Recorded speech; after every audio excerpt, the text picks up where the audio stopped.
Bapak Ibu sekalian dirahmati oleh Allah Subhanahu wa taala, dan terima kasih atas kehadirannya, dan juga terima kasih tidak lupa kepada Bapak Sahran Kasim dan Bapak Habib Hirzin yang telah memberikan kesempatan kepada saya untuk eh, menyampaikan tentang psikologi Islam.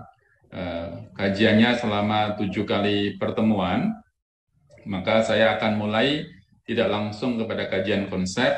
Saya akan awali dengan sejarah dan perkembangan yang saat ini sedang tumbuh di Indonesia terutama, dan juga di Malaysia. Tadi Pak Habib sudah menyampaikan bahwa beberapa kali kami dibantu oleh Triple IT untuk menyelenggarakan berbagai macam event, seminar internasional, workshop, dan sebagainya. Dimulai dari tahun, kalau nggak salah, tahun 2012-2013 awalnya, kemudian sampai terakhir sekitar tahun 2018-2019 Pak Habib. Dan Alhamdulillah tahun 2022 kita bersambung kembali. Dan 3 kali Profesor Dr. Malik Badri rahimahullah berkesempatan hadir di UMS dengan berkat dari bantuan dari Pak Habib dan Pak Sahran dengan Triple IT-nya. Bapak Ibu sekalian, izinkan saya berbagi tentang bagaimana psikologi Islam dan sejarah dan perkembangannya, terutama dari Barat ke Indonesia. Kalau kita lihat dari skema sejarah psikologi, sedikit ilmuwan itu yang mengakui bahwa Islam memiliki kontribusi besar bagi pengembangan ilmu. Di dalamnya termasuknya adalah psikologi. Kalau saya baca dari buku-buku di Barat, mereka mengkaji ilmu itu berasal dari Yunani. Kemudian habis itu sampai menjelang kelahiran Nabi Isa alaihissalam, kemudian habis itu hilang dan mulai muncul pada masa Aufklärung, kemudian René Descartes, dan seterusnya dan seterusnya. Ada masa kegelapan. Kalau saya menyebutnya ada missing link, ada link yang terputus di situ, itu ada link yang hilang. Dan sedikit buku yang berbicara secara jujur di mana pada waktu itu memang itu masa kegelapan. Kegelapan bagi siapa? Kegelapan bagi Barat, tapi tidak kegelapan bagi Timur. Itu kegelapan bagi Islam. Kemudian kalau kita lihat dari jejak-jejak kajian psikologi, sudah mulai bermunculan sejak mulai pemikiran-pemikiran Yunani kuno, kemudian yang jauh sebelum Masehi, kemudian juga pemikiran-pemikiran Islam pada zaman kekhalifahan Islam. Itu pemikiran-pemikiran Islam tumbuh subur pada waktu itu. Di antaranya ada Ibnu Sina, ada Imam Al-Ghazali, dan sebagainya. Kemudian kembali jatuh kepada pemikiran-pemikiran filsafat, termasuk René Descartes.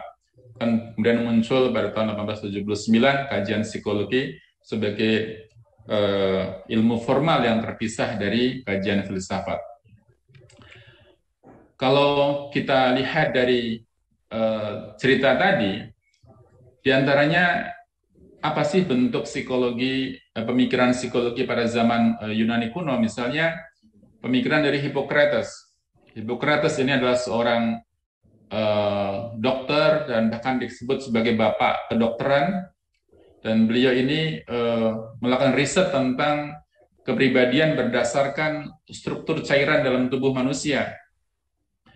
Beliau mendapat pengaruh dari filsafat Empedokles yang berpendapat bahwa alam semesta ini terdiri atas 4 unsur, yaitu kering, basah, dingin, dan panas.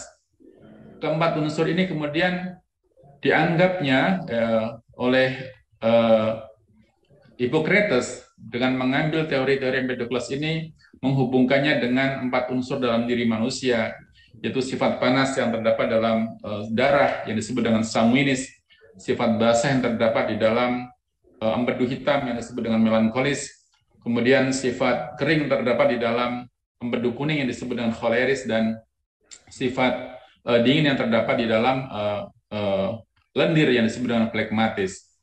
Ini kajian-kajian yang kuno tetapi sampai sekarang masih menjadi bahan di dalam buku-buku modern sebenarnya. Dan kemudian beliau berkolaborasi ataupun diteruskan kajian beliau oleh Galenus juga pada masa sebelum Masehi juga, yang mengatakan bahwa di dalam tubuh manusia terdapat 4 macam cairan, di mana bila cairan tersebut dalam proporsi yang tidak berimbang, maka akan menunjukkan karakter-karakter khusus. Seperti beliau membuat uraian bahwa orang yang sanguinis adalah orang yang mempunyai sifat khas dalam hidup, orang yang mudah berganti haluan, orang yang ramah, lekas bertindak, tapi juga lekas berhenti. Jadi kayak anget-anget tai ayam, orang bilang begitu. Ada orang melankolis yang memiliki sifat mudah kecewa, yang daya juangnya kecil, muram dan pesimistik, dan seterusnya sampai orang yang flekmatis. Dan yang dianggap ideal di sini adalah orang yang koleris, yaitu orang yang punya sifat khas, yaitu seperti besar dalam semangat, daya juang besar, hatinya mudah terbakar, dan tapi juga tetap optimis. Ini kajian-kajian yang pada waktu itu tumbuh subur pada masa-masa sebelum Masehi. Kemudian juga muncul orang seperti Socrates yang sangat luar biasa di dalam kajian ilmu psikologi. Beliau mengatakan bahwa pada manusia ada jawaban persoalan yang harus dihadapi. Persoalan itu harus dilakukan dengan cara mutik, kata beliau, yaitu menarik keluar permasalahan dari badan sebagaimana seorang bidan menarik janin dari perut ibunya. Socrates juga punya kajian yang menarik tentang eudaimonia, tentang konsep kebahagiaan yang sejati, yang beliau sebut sebagai eudaimonia ataupun the good life. Itu dalam Al-Quran surah An-Nahl ayat 97 dikatakan sebagai hayatan thayyibah, hidup yang baik.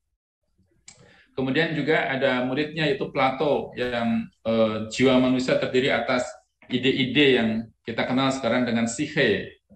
Ada berpikir, berpusat di otak, berkehendak, berpusat di dada, dan juga ada yang berpusat di perut. Ini kajian-kajian pada waktu itu yang lebih cenderung kepada sifat-sifat kealaman, sifat-sifat yang fisik, kalau sekarang disebut dengan fa'ali. Kemudian kita beralih, yang berikutnya adalah kajian psikologi dalam pemikiran Islam. Ibnu Sina misalnya, beliau menguraikan tentang hakikat jiwa dan macam-macamnya. Letak kondisi jiwa sebelum bertemu dengan badan, saat bertemu dengan badan, dan setelah terpisah dengan badan. Itu pun beliau menguraikannya. Misalnya dalam salah satu buku beliau mengatakan siapa yang mengenal jiwanya, siapa yang mengenal dirinya, maka dia akan mengenal Rabb-nya, maka akan mengenal Tuhannya. Ada juga tokoh seperti Ibnu Miskawih atau Al-Ghazali. Beliau mengarang buku Al-Kimiyawi As-Sa'adah, itu kimia kebahagiaan, yang halamannya sampai 6.000 halaman, yang sekarang ditulis ulang oleh Kiai Haji Mustafa Bisri menjadi kurang dari 200 halaman, sangat singkat itu halamannya, dari 6.000 halaman menjadi sangat ringkas. Kemudian juga ada Ibnu Miskawih yang menulis tentang Tahdzibul Akhlaq atau latihan berakhlak, yang beliau mengkaji tentang akhlakul karimah, tetapi membuat kritikan di mana kebanyakan orang tidak berakhlakul karimah, tetapi kebanyakan orang adalah baru sebatas pada tahdzibul akhlak atau latihan berakhlak. Kajian-kajian yang menarik yang saat ini pun mulai kita kembangkan ke arah kajian-kajian psikologi. Bapak Ibu sekalian, kemudian juga kita beralih ke René Descartes dengan psikologi dan pemikiran filsafatinya. Beliau mengatakan bahwa inti kejiwaan adalah kesadaran, kata beliau. Ini agak berbeda dengan Sigmund Freud tentu saja. Ada interaksi antara badan dengan jiwa, dan beliau meyakini ada satu kelenjar yang disebut dengan kelenjar pinealis yang menghubungkan antara badan dengan jiwa yang terletak di bagian dalam otak. Ada John Locke, tokoh empirisme yang sangat terkenal dengan teorinya, teori tabula rasa, bahwa manusia itu lahir sebagaimana meja lilin yang putih.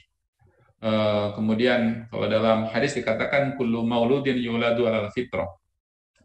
Kemudian teorinya John Locke misalnya tentang beliau mengatakan how the mind acquires knowledge, bagaimana pikiran itu memperoleh pengetahuan, di mana beliau menggabungkan, mengklasifikasikan dalam pengalaman baik lahiriah maupun batiniah. Ini kajian-kajian yang menarik yang menghantarkan munculnya psikologi sebagai ilmu mandiri. Bapak Ibu sekalian, kemudian beralih ke bagian yang keempat tentang Wilhelm Wundt, yang beliau dikenal sebagai bapak psikologi yang telah mendirikan ilmu psikologi pada tahun 1879 di Leipzig, di Jerman. Dan setelah itu kemudian lahir berbagai macam teori-teori aliran-aliran psikologi, taruhlah seperti strukturalisme, fungsionalisme, behaviorisme, psikoanalisa, humanistik, transpersonal, hingga saat ini, yang nanti menghantarkan kita munculnya psikologi Islam. Sehingga psikologi Islam itu bukanlah baru saja muncul sebenarnya. Pikiran-pikiran psikologi Islam telah muncul jauh-jauh di ribuan tahun yang lalu sebenarnya, tapi kita mencoba merestrukturisasi, kita mencoba melakukan pengembangan konsep yang sampai sekarang dilakukan secara masif oleh berbagai macam ilmuwan-ilmuwan maupun para psikolog-psikolog Muslim. Pada tahun 1970-an kalau nggak salah Pak Habib ini, ketika beliau almarhum menulis buku The Dilemma of Muslim Psychologist gitu, Prof. Malik Badri merasa gusar kalau saya baca dari buku beliau itu dengan bagaimana teori-teori psikologi yang dibangun dari Barat itu muncul yang pelan-pelan tapi pasti itu menjauhkan umat Muslim yang mempelajari ilmu psikologi dari agamanya. Dan beliau melakukan kecaman-kecaman terhadap psikologi Barat, wabil khusus dalam dua aliran, yaitu aliran yang sangat terkenal, yaitu psikoanalisa dan behaviorisme. Beliau mengatakan bahwa dalam behaviorisme misalnya, manusia sebagai makhluk yang hedonis, yang memiliki motif tunggal untuk menyesuaikan diri dengan lingkungan. Jadi peran lingkungan sangat kuat di situ. Penitik beratan pada now and here. Dan orang sangat mekanistis. Orang seperti mengikuti hukum kausalitas, sebab dan akibat. Kalau saya lapar, maka saya makan. Kalau saya haus, saya minum. Kalau saya dipukul, maka saya akan memukul. Ini hukum-hukum kausalitas yang dikritik juga oleh Pak Malik Badri. Kemudian juga beliau mengkritik tentang perilaku manusia yang majemuk dianggap sebagai hal-hal yang terkait dengan reward and punishment. Begitu sederhananya perilaku manusia, bahwa kita tidak mungkin meskipun kita haus kita tidak minum karena kita berpuasa, meskipun kita lapar kita nggak makan. Kenapa? Karena kita menjaga diri dengan pertimbangan-pertimbangan tertentu. Misalnya ketika saya berkesempatan untuk belajar di Belanda selama 3 tahun di sana, kalau bepergian dengan teman-teman yang beragama yang berbeda, mereka bisa memesan makanan apapun yang mereka inginkan, bisa minum apapun yang mereka inginkan, bisa minum bir, bisa minum berbagai macam yang saya nggak hafal nama-nama itu, bisa makan daging yang bermacam-macam yang tidak dengan sembelihan. Saya pun lapar, saya ingin makan, tapi saya punya alasan yang kuat untuk tidak makan apa yang mereka pesan. Bukan karena saya masih kenyang, bukan, tapi karena ada nilai-nilai yang sedang saya amalkan yang tidak saya ikuti saya tidak mengikuti apa yang mereka lakukan. Begitu kompleksnya kehidupan seseorang, begitu kompleksnya apa yang dialami oleh manusia sehingga kita tidak semata-mata reward and punishment. Ada satu cerita di sebuah perguruan tinggi negeri di mana seorang mahasiswi perempuan yang berjilbab diperintahkan oleh dosennya untuk datang ke tempat lokalisasi untuk menghasilkan data yang banyak. Si dosen mengatakan, poinnya adalah harus dapat data yang banyak. Kalau perlu jilbabnya dilepas, asalkan datanya dapat begitu. Kemudian si mahasiswi mengatakan, kalau begitu saya nggak akan ikut ke sana. Kenapa? Karena saya nggak mampu melepas jilbab saya. Tapi kalau kamu nggak mau melepas jilbab, nggak punya data, kamu nggak akan lulus mata kuliah saya. Saya lebih memilih untuk tidak lulus mata kuliah ini daripada saya melepas jilbab saya misalnya. Ada nilai-nilai yang diperjuangkan di sana yang itu tidak tersampaikan di dalam teori behaviorisme karena orang seperti seakan-akan mekanistis, ada reward dan punishment. Kemudian juga beliau mengecam lebih keras lagi tentang konsep-konsep psikoanalisis, konsep-konsep id, ego, dan superego yang sangat terkenal. Oedipus kompleks, Elektra kompleks, di mana seorang anak bayi ataupun anak balita laki-laki jatuh cinta secara seksual dengan ibunya, anak balita perempuan jatuh cinta secara seksual dengan ayahnya. Yang ini pun dimentahkan oleh penelitian-penelitian berikutnya, seperti di Papua Nugini ditemukan bahwa anak perempuan itu tidak jatuh cinta secara seksual dengan ayahnya, tapi lebih dekat kepada paman dari pihak ibunya misalnya. Dan ini dianggap oleh Profesor Malik Badri sebagai mitos daripada temuan-temuan ilmiah yang itu terlanjur ada dalam buku-buku psikologi kepribadian misalnya yang itu dibaca oleh anak-anak, oleh para mahasiswa muslim. Kemudian tokoh yang sangat sentral yang tadi saya sebutkan yaitu Sigmund Freud misalnya, beliau mengatakan bahwa perilaku manusia didominasi oleh ketidaksadaran. Bisa dibayangkan seandainya perilaku kita didominasi oleh hal-hal yang tidak kita sadari. Padahal dalam Islam dikatakan bahwa kita dilarang sholat dalam kondisi tidak sadar, gitu. Maka akan berbahaya kalau ini kita yakini.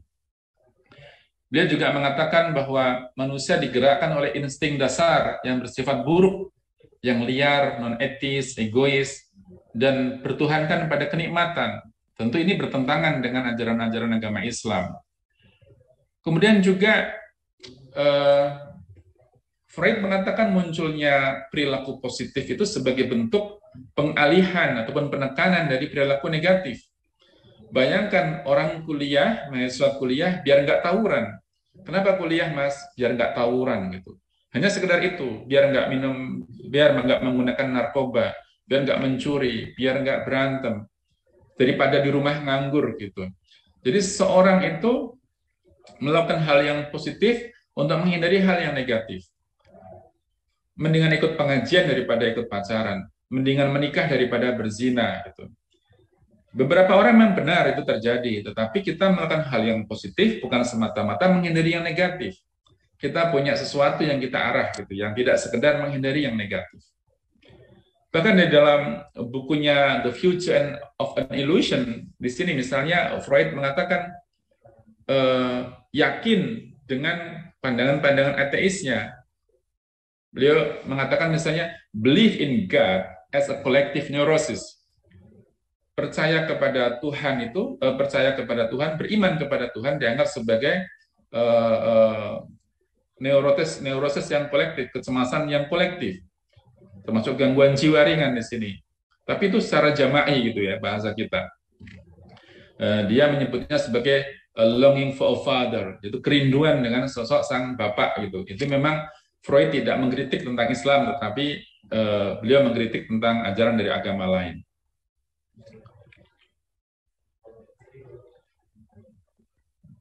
Tapi perlu diketahui bahwa beliau, Profesor Malik Badri tidak secara gamblang mengatakan bahwa beliau menolak seluruh teori dari Barat.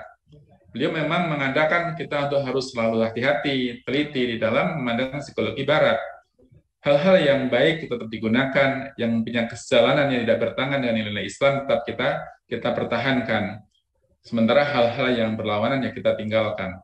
Kami di dalam para teman-teman yang penggiat psikologi Islam tentu tetap berlandaskan kepada akidah, berlandaskan pada Quran dan Sunnah, di mana kita meyakini bahwa Al-Quran yang suci, hadis-hadis Nabi yang sahih itu semuanya itu adalah pasti benar, tidak dilakukan lagi tidak ada kesalahannya. Sedangkan hasil penelitian termasuk penelitian psikologi bukanlah adalah celah kekurangannya. Semua pikiran manusia, semua hasil penelitian itu ada kadang salah, kadang benar.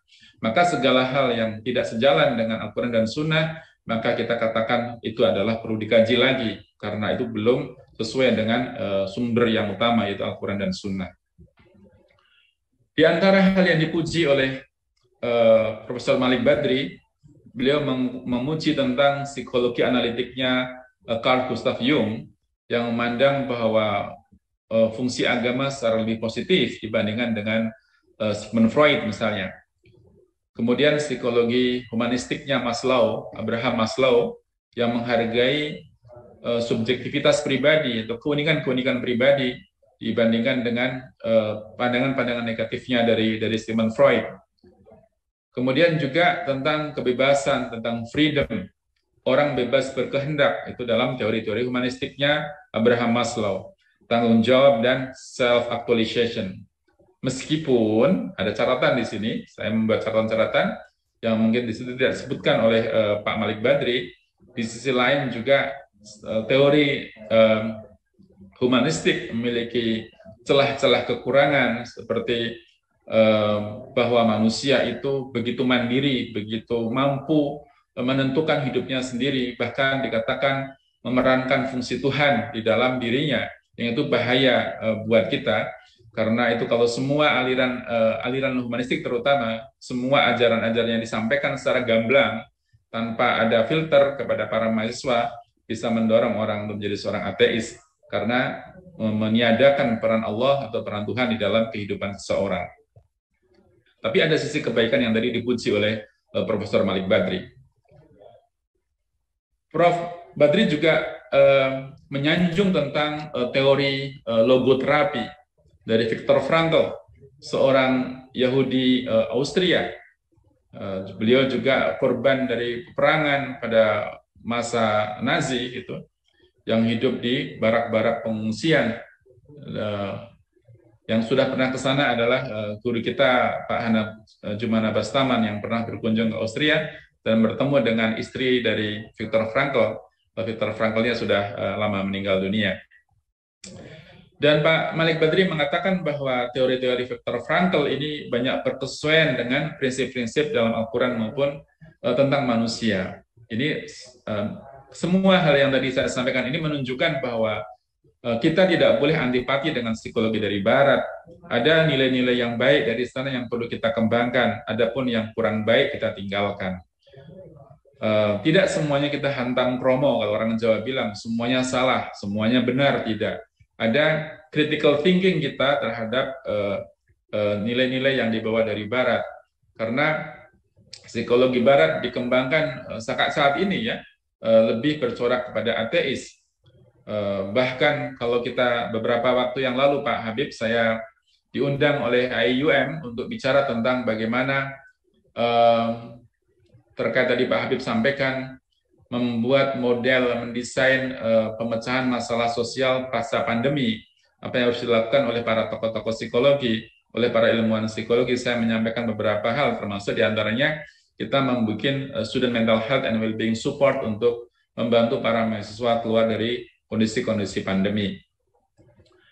Dan kemudian juga kami baru roadshow kemarin Pak Habib tentang bagaimana kontribusi psikologi terhadap penanganan kasus-kasus penyimpangan seksual di pesantren yang semakin lama semakin marak.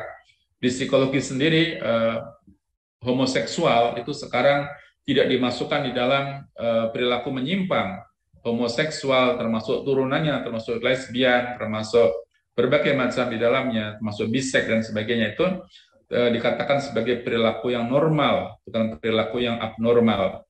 Dan ini tentunya menjadi ruang bagi para ilmuwan psikologi, para psikolog muslim untuk bagaimana hal-hal tersebut tentu tidak sejalan dengan nilai-nilai Islam, dan kita yang menjunjung tinggi Al-Quran dan Sunnah itu bagaimana mensejalankan pikiran-pikiran kita dalam psikologi itu agar tidak bertentangan dengan Al-Quran dan Sunnah. Dan ini butuh kinerja yang besar dari kita, agar kita memberikan meluangkan waktu untuk berpikir tentang memberikan kontribusi yang besar bagi pengembangan umat. Kemudian ada pertanyaan besar di sini. Nanti Pak Syahran kita juga diskusi. Saya lebih senang dengan banyak diskusi sebenarnya. Dan tadi sudah ada yang menunjukkan tangan. Saya sebenarnya ingin untuk berdiskusi, tapi saya akan teruskan sedikit dulu gitu. Pertanyaan besarnya adalah di mana letak dilemanya kalau begitu?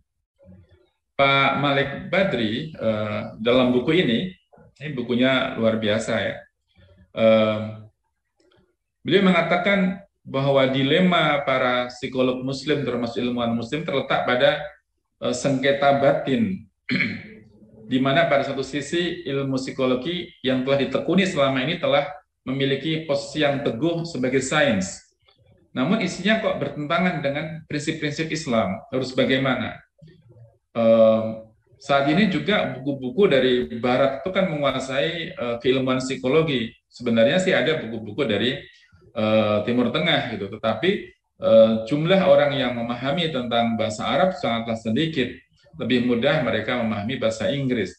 Padahal dalam buku-buku tersebut terdapat persoalan-persoalan yang kita perlu hati-hati.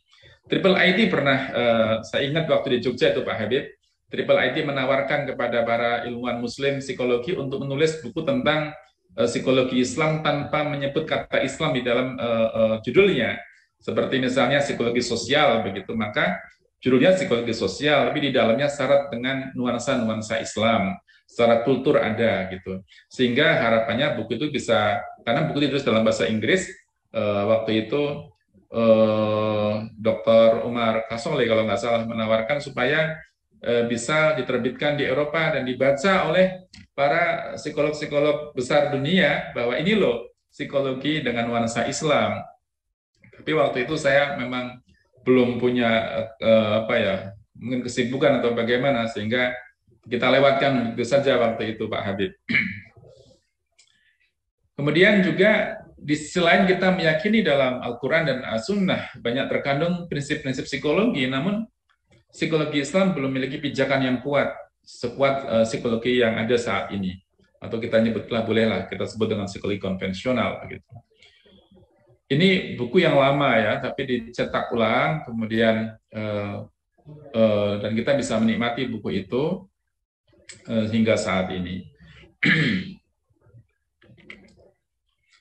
Kemudian karena tadi saya bicara tentang sejarah dan perkembangannya, saya baca tulisan, saya lupa nih hari ini saya nggak mengundang guru saya, Pak Hana Jumana Bastaman. Beliau pensiunan dari psikologi UI, yang biasanya sering saya undang kalau ada kajian-kajian psikologi Islam. Beliau menulis tentang sejarah psikologi Islam di Indonesia. Beliau menulis bermula dari Kalam. Kalam adalah sebuah jurnal yang sederhana yang ditulis oleh teman-teman dari Yogyakarta yang mereka merindukan untuk memiliki konsep psikologi yang bercorak Islam. Dan dari sana kemudian di tahun 1994 kita selenggarakan Simposium Nasional Psikologi Islami. Dulu ada I-nya ya. Kalau sekarang psikologi Islam, dulu masih psikologi Islami. Yang pertama di Fakultas Psikologi UMS.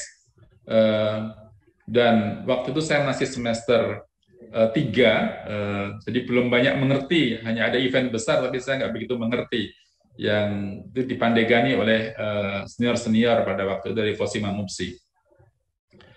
Kemudian pada waktu itu menghadirkan banyak pakar ternama dari berbagai lintas ilmu seperti psikologi, psikiatri, ulama pun punya kontribusi besar dalam merumuskan psikologi Islam ini, para filosof, para pendidik, dan dihadiri oleh, waktu itu jauh dari COVID ya, dihadiri oleh banyak orang. Saya ingat begitu membludaknya, semangatnya begitu kuat.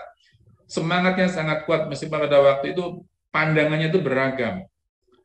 Pandangan bermacam-macam, yang penting semangat, ada kata-kata psikologi Islam. Kita disatukan dengan kata Islam di situ sehingga semangatnya luar biasa.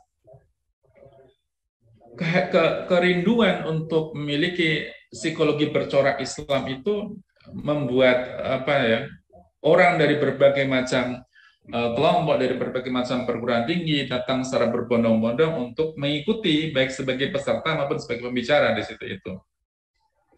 Dan pada waktu itulah diluncurkan nama psikologi Islami sebagai luncuran pertama tentang psikologi bercorak Islam dengan rumusan corak psikologi yang berlandaskan citra manusia menurut ajaran Islam, yang mempelajari keunikan dan pola perilaku sebagai ungkapan pengalaman interaksi dengan diri sendiri, lingkungan, dan alam kerohanian dengan tujuan meningkatkan kesehatan mental dan kualitas keagamaan.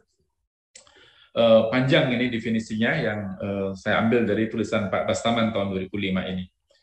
Bapak Ibu sekalian, kemudian setelah itu, setelah simposium tahun 1994, terjadi dilakukan serangkaian simposium seperti simposium di Jombang, di Bandung, di Unpad begitu, di Darul Ulum Jombang dan seterusnya. Dan tahun 98 kembali lagi Simposium Nasional Psikologi Islami tahun 98 diselenggarakan di Fakultas Psikologi UMS lagi. Dan saya masih ingat ada satu kajian yang menarik pada waktu itu tentang yang sekarang tidak dikaji lagi, yaitu diantaranya kajian tentang prinsip-prinsip syariah dalam penelitian psikologi.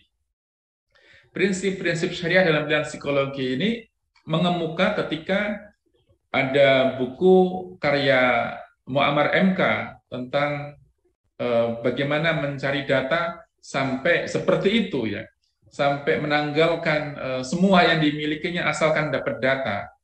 Nah tentunya sekali lagi prinsip syariat itu kan lebih utama, lebih mulia, lebih baik, lebih benar dibandingkan dengan prinsip-prinsip mendapatkan data dalam ilmu psikologi.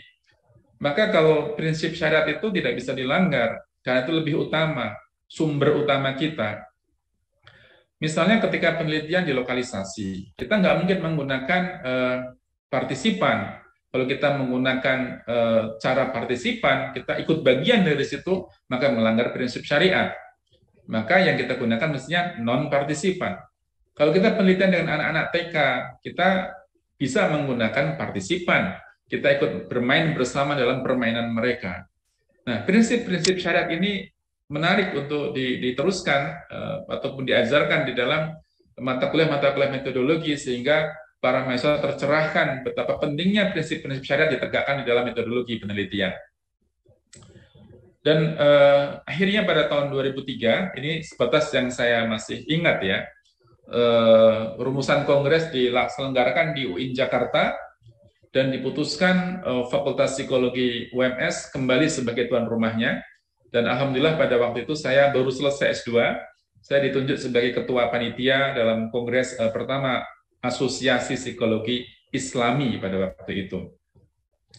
Dan diantaranya menghasilkan ketua baru yaitu Mas Fuad Nasori dan saya sebagai sekjen yang pertama waktu itu. Bapak Ibu sekalian, beberapa waktu kemudian ada masukan-masukan agar kita lebih percaya diri menggunakan kata Islam daripada menggunakan kata Islami. Karena ada ekonomi Islam, hukum Islam. Kenapa kok psikologi kok pasti kata Islami? Ada kurang percaya diri dianggapnya begitu. Maka kita mulai teman-teman dari UIN, dari IAIN pada waktu itu lebih memilih mengkaji ilmu psikologi yang bersumber dari Al-Quran dan As-Sunnah. Kalau teman-teman dari yang non-UIN, non-IAIN itu pada waktu itu lebih cenderung menggunakan kajian-kajian psikologi barat yang nanti ada sesuai nggak dengan Islam, dengan 6 variasi kalau nggak salah. Dan maka diputuskanlah kita menggunakan nama psikologi Islam, tentu dengan corak yang bermacam-macam, yang saat ini kalau kita lihat pun bermacam-macam jenisnya. Yang saya lihat beberapa sudah mulai masuk ke tataran pragmatis ya. Ini diantaranya yang tersisa kongres pertama Asosiasi Psikologi Islam yang kita selenggarakan di Solo di Hotel Sahid Raya pada waktu itu. Dan ini foto-foto yang masih ada yang ada di saya ini Pak Habib. Saya belum ketemu Pak Habib pada waktu itu sama Pak Sahran gitu ya. Ini tahun 2003. Kalau sudah ketemu saya mesti bisa mengundang Pak Malik Badri pada waktu itu gitu. Bapak Ibu sekalian, ini yang saya sampaikan sebagai pemantik diskusi barangkali. Saya sangat senang sekali kalau nanti ada tanggapan, ada respon, ada pertanyaan, ada komentar, ada sanggahan dari apa yang saya sampaikan. Semoga yang kita sampaikan ini diridhoi oleh Allah Subhanahu wa Ta'ala, dan kajian yang handle oleh Triple IT ini kajiannya selama 1 pekan, luar biasa dalam 7 kali sesi. Maka saya bilang kepada Pak Sahran supaya saya dari hulu ke hilir saya tidak langsung kepada tema-tema sentralnya. Insya Allah pekan depan pun saya akan membahas tentang body of knowledge dari psikologi Islam, dan kemudian kita akan mengkaji tentang konsep-konsep yang saat ini tengah menjadi perhatian para ilmuwan-ilmuwan psikologi Muslim dalam penelitian-penelitian mereka. Sekarang sudah mulai orang bicara tentang psikologi ridho, psikologi akhlak. ada psikologi kebahagiaan yang versi Islam dan seterusnya. Begitu Pak Sahran yang saya sampaikan, semoga bermanfaat. Ini ada yang sudah angkat tangan, dipersilakan. Assalamualaikum warahmatullahi wabarakatuh. Waalaikumsalam warahmatullah. Terima kasih Prof. Pak Habib jika ingin menambah silakan unmute Pak Habib. Ya, saya tidak menambah. Bagus sekali memulai dari awal ya, dengan pengantar yang begitu menarik, termasuk bagaimana Profesor Malik Badri ya, mengembangkan konsep Islamic Psychology ya, yang tidak selalunya tentu saja sangat kritis terhadap psikologi konvensional, terutama yang sekularistik ya. Tadi menyebut misalnya Viktor Emil Frankl ya, dari madhab Wina ya, dari madhab Wina yang beliau juga tokoh logoterapi dan juga tokoh analisis eksistensial ya. Ini menarik ya, bahwa Profesor Malik Badri juga memberikan konfirmasi. Tapi terhadap Sigmund Freud sangat keras sekali kritiknya. Ya, sangat keras sekali. Kebetulan secara pribadi saya pernah berkunjung ke Wiener Universitat ya, di Vienna. Dan di situ saya mengunjungi ruang kerja, ruang belajar yang ruang kerjanya Sigmund Freud. Masya Allah. Saya bukan pelajar psikologi serius, tapi saya peminat ya, sehingga saya datang ke kamarnya. Kapan tuh Pak Habib? Sudah lama Pak Habib? Kapan itu? Tahun 97. Masya Allah, udah lama sudah. 92. 92. Tahun 92 saya diundang ke Vienna oleh Pangeran Liechtenstein dan sempat berkunjung ke itu kamarnya Freud. Saya curious mengapa orang ini begitu terkenal, dan terus terang ketika saya kuliah di Gajah Mada tahun 70-an, itu nama Sigmund Freud itu begitu dikutip semua orang. Ya, saya lebih membaca Fromm ya, saya lebih membaca Erich Fromm dan sebagainya ya, turunannya ya. Tapi saya tidak terlalu serius. Tapi mengapa begitu terkenal? Dan Profesor Malik Badri tajam sekali ya. Itu saya banyak belajar terus terang ketajaman Profesor Malik Badri, tapi juga fairness-nya ya, fairness-nya Profesor Malik ya terhadap Viktor Emil Frankl sebagai tokoh dari madhab Vienna ya. Terima kasih Prof. Ya, terima kasih. Ini kajian yang menarik sekali. Saya banyak belajar juga, dan saya ingin minta dikirim nanti PPT-nya. Insya Allah Pak Habib. Terima kasih Pak Habib. Prof, tadi Prof ada quote Prof Malik Badri mengenai lubang biawak itu Prof. Kalau Prof boleh explain lagi, elaborate lagi apa maksud beliau itu? Gimana Pak Sahran? Tadi Prof ada quote Prof Malik Badri mengenai jangan terjebak dalam lubang biawak. Dan yang kedua itu kalau Prof boleh explain, boleh panjangkan lagi apa maksud Prof Malik Badri. Ya, itu sudah diterjemahkan buku itu dalam bahasa Indonesia, bahwa psikolog Muslim al-Masal terjebak dalam lubang biawak begitu. Itu kan beliau mengambil dari hadis kalau nggak salah di situ, bahwa kita itu harus waspada, jangan sampai terjebak di dalam lubang biawak, yang mana nanti kita terkubur di dalamnya di sana. Lubang biawak itu akan menyedot kaki kita, akan kita tarik ke dalam, dan kita akan terlindas di sana. Nah, inilah yang Pak Malik Badri itu ingin memberikan warning kepada kaum muslimin yang belajar ilmu psikologi, bahwa pentingnya kita melakukan kritik terhadap teori-teori barat. Tetapi jangan anti teori barat, beliau mengatakan. Dalam berbagai kesempatan tuh beliau kalau sudah bicara Freud ya, Pak Habib itu galak sekali beliau itu. Kayak tiba-tiba kayak marah gitu karena dan bersemangat tuh Pak Sahran gitu. Waktu di Sidoarjo misalnya saya panel dengan beliau, itu beliau panjang sekali bicara masalah itu. Dan meskipun di usia lebih dari 80 tahun, tapi beliau luar biasa kalau di sentil masalah psikoanalisis, beliau panjang ceritanya di situ. Ini menunjukkan bahwa keberpihakan seorang muslim itu pada agamanya seperti itu, melebihi dari keberpihakan keilmuan yang dipelajarinya. Yang ini pun harapan saya ini juga berlaku kepada kami orang-orang yang lebih muda untuk punya sensitivitas terhadap agama.